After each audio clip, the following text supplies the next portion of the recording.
Advocate অঙ্কুর নায়ক মহাশয়কে হনুমান পক্ষ থেকে অভিনন্দন জানাবো, কৃতজ্ঞতা জানাবো। তোমার এই অবস্থা কেন? বিদ্যার্থী কেন? মাস্টার মশাই পড়ান মাঠের ভিতরে এতজন থেকো না। সিআইডি অফিসার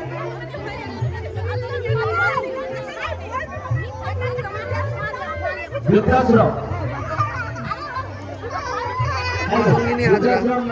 ছেলেদেরকে মানুষ করেছে, কিন্তু বয়সের কারণে এখন কাজ করতে পারেনি, ছেলেটা দাঁড়িয়ে দিয়েছে, তাই এখন বৃদ্ধাশ্রমের স্থান।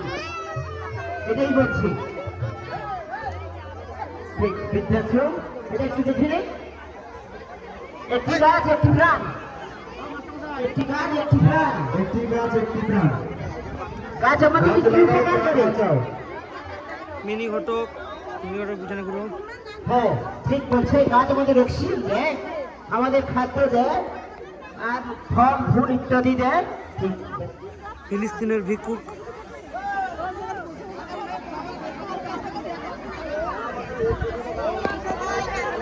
অমিত ভাই একটু চুল কাটো কেটে কাটানো স্টাইল দেখো একটু। মানুষ চুল কাটবে না। একটু সরে দাঁড়াও। প্রতিযোগী আর তুমি বেদের মেয়ে জোসনা দর্শকের মধ্যে কোনো ব্যবধান দেখা যাচ্ছে না, একটু সরে দাঁড়াও,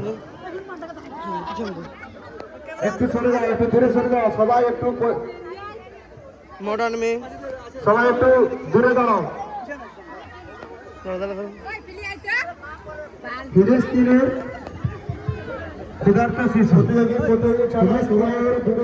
ক্ষুধার্ত শিশু আমাদের সাধন করতে অসুবিধা হচ্ছে।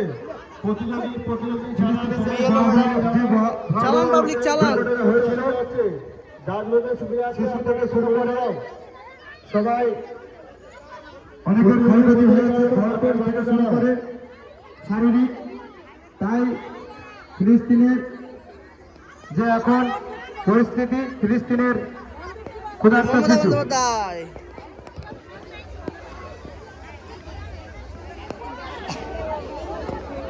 বৃদ্ধাশ্রম আসক্ত, বৃদ্ধাশ্রম এত অত্যাচার করছে মোবাইলে আসক্ত মানুষ।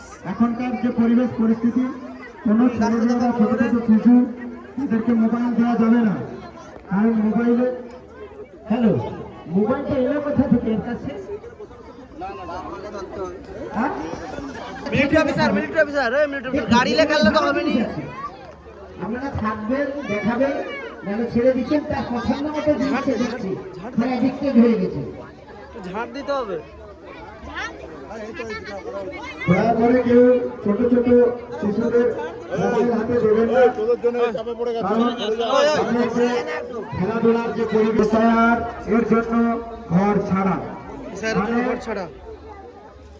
ডকুমেন্টস মনে করছে না, সেই জন্য নাম দিলে বাংলাদেশ যাবে কি কোন দেশ যাবে সিদ্ধান্ত নিতে পারছে না। এই যে ভারত মাতা পিছান দে প্লিজ।